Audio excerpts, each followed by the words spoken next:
വിവാദങ്ങൾക്കൊടുവിൽ government leader സ്ഥാനം KB. Pradeep രാജിവെച്ചെങ്കിലും വിഷയം വിടാതെ പ്രതിപക്ഷം. ശബരിമല സ്വർണ്ണക്കൊള്ളക്കേസിലെ നിർണായക രേഖകൾ കെ.ബി. പ്രദീപ് പരിശോധിച്ചോ എന്നാണ് പ്രതിപക്ഷ നേതാവിന്റെ ചോദ്യം. രാജിവെച്ച് തലയൂരാൻ നോക്കേണ്ടെന്ന് CPM സംസ്ഥാന സെക്രട്ടറിയും തുറന്നടിച്ചു.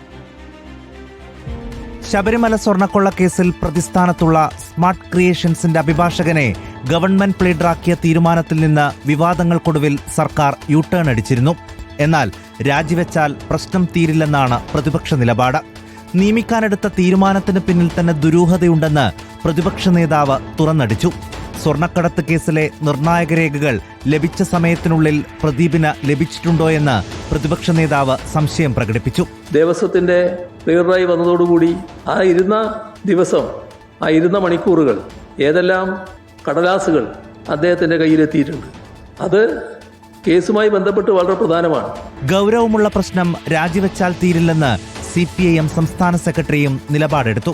ഈ സ്വർണ്ണ കൊള്ള ഉൾപ്പെടെയുള്ള കേസിലെ ഏതെല്ലാം ഫയലുകളാണ് കണ്ടത്, ഏതെല്ലാം ഫയലുകളാണ് മനസ്സിലാക്കി എടുത്തിട്ടുള്ളത് തുടങ്ങിയിട്ടുള്ള ഗൗരവതരമായ പ്രശ്നം അതിന്റെ ഭാഗമായിട്ട് ബാക്കിയിരിക്കുന്നുണ്ട്. BJP സംസ്ഥാന അധ്യക്ഷൻ രാജീവ് ചന്ദ്രശേഖറും നിയമനത്തിനെതിരെ രംഗത്ത് വന്നു.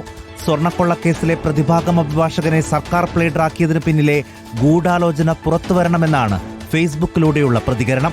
News desk reporter.